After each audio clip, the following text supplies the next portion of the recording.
So I was checking the weather in San Francisco. For the last couple of days, it's been pretty sunny. Temperatures between the mid and upper 50s. And if that's the case, why is this guy sweating like a turkey before Thanksgiving? I first of all want to say that... We'll talk about it in one moment.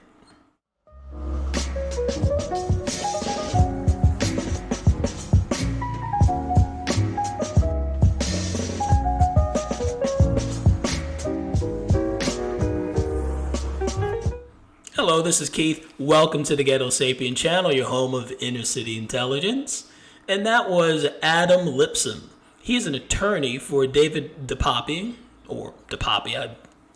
it's the guy who got into the tussle with Paul Pelosi over the weekend. So he's his attorney. And why he's sweating, we'll talk about that in a moment. What's very important also is that he's just not any old attorney.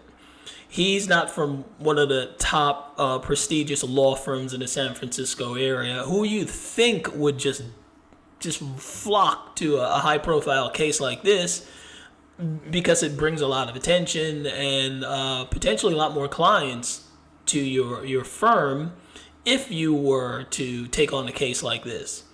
But Adam Lipson is a public defender. Yes, he is just some poor slob who probably came back from his vacation in Disney and his boss threw this on his desk. And we'll look at the video. You can see home dude does not want to be there. He's a public defender, but I guess finding someone from a private attorney who would take on this case would be as likely as finding a Canadian illegal immigrant who's who's into BLM and MAGA running around in San Francisco. Highly unlikely. So let's check out Mr. Adam Lipson. I first of all want to say that I'm pleased to hear that Mr. Pelosi is progressing well in his recovery. Look at that again. Look at everyone else. Dry, or this guy's even almost asleep. This dude flop sweat right there. And we certainly wish him the best. As you've heard, there's been we have very little information about this case at this time. You have very little information. We don't know jack. We've been left in the dark. There's been a lot of speculation, a lot of rumor. And most of that's coming from the San Francisco Police Department. So far, let's see, we've heard that there was one hammer, then there was two hammers, then one guy was in his underwear, then another guy was in his underwear, then nobody was wearing underwear, and then there was a third guy who let the police in, and then there wasn't a third guy who let the police in. We've heard that Pelosi was asleep when the guy broke in with a hammer, smashing the glass, and woke Pelosi up in his underwear. Lots of underwear going on. And what else? There were cameras, and there were no cameras, and there's no camera footage. There's no body cam footage. Even the district attorney of San Francisco couldn't confirm whether the Pelosi household had an alarm system. Seriously, folks? Madam Pelosi, the Speaker of the House, is the third person in line for the presidency, and she doesn't have an alarm. They couldn't confirm she has an alarm system. I mean, there are photos of the outside of the house with cameras on the outside. How come we can't see the cameras? What's going on? Anyway, this is why people just don't, really trust the news or the government anymore, And again, this poor guy, poor Adam. Simply based on the nature of this case. But as of right now, I haven't even seen the police reports. He hasn't seen the police report, and I bet you he doesn't want to know too much. He doesn't know what the hell's going on. He just wants this to be done with as quickly as possible. He's like, I don't know, and I don't want to know. Just give me your name, and we'll plead you. We'll throw in a guilty plea. I met my client last night for a brief meeting for the first time. And so I'm not going to add to all the speculation by talking about the facts of this case right now. Yeah, because we don't need any more facts, right? Yeah. What I will say is that there's also been a lot of speculation speculation regarding Mr. DePao's vulnerability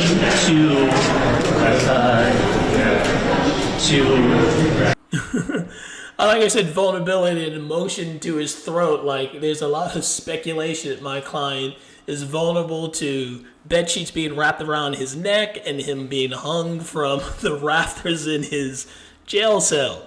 I think he's trying to hint, like, if you guys could just take care of this and then do the same camera thing you did with Epstein, I'll go back to defending pickpockets and and shoplifters in San Francisco. Can we do that, please?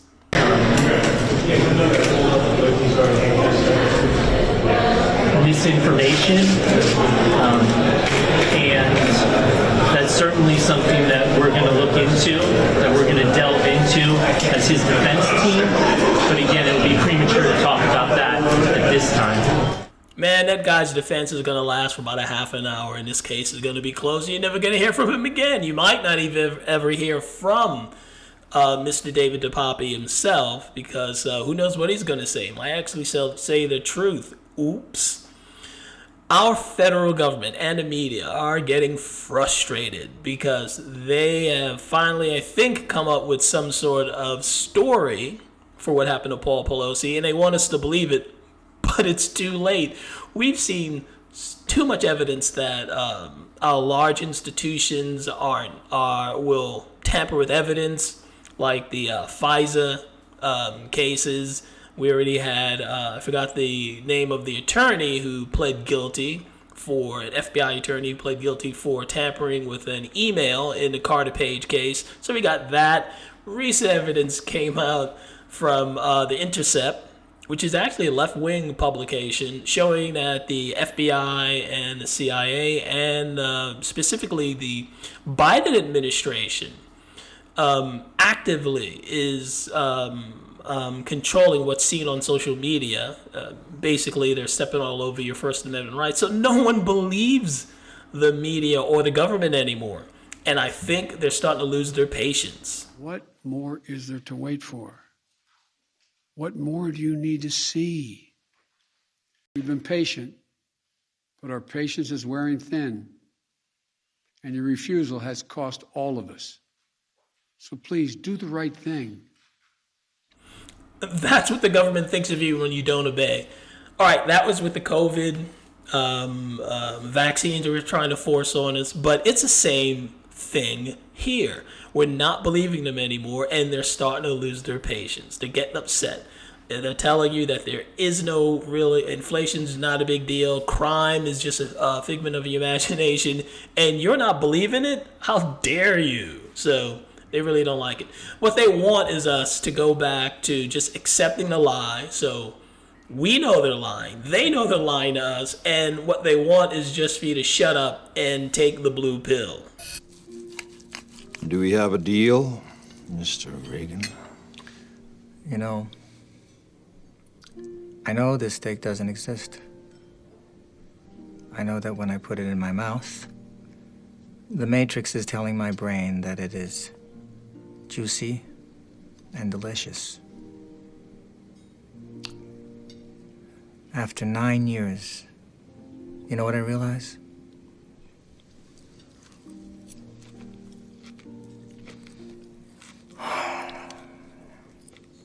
Ignorance is bliss. And that's how they want us to live. They want you to live with a lie and just shut up. And to me, that's the ultimate act of dominance, when they can get you to believe the lie, accept the lie, and repeat the lie. A lot of us just aren't going out like that. So we're headed to the polls. And hopefully we could vote change in, because the alternative is really ugly. But, I guess that's all we can do to combat the corruption that we're seeing in front of us from the media and from the government. Right now, we have the ballot box. So let's hit it. Go out there and vote November 8th. Vote out the people who are in control, and hopefully this new set will do a little better. Maybe it just happens in increments. But we'll see. That's all I got to say on this. I'd like to see your comment. Also like to see your likes, and please share and subscribe.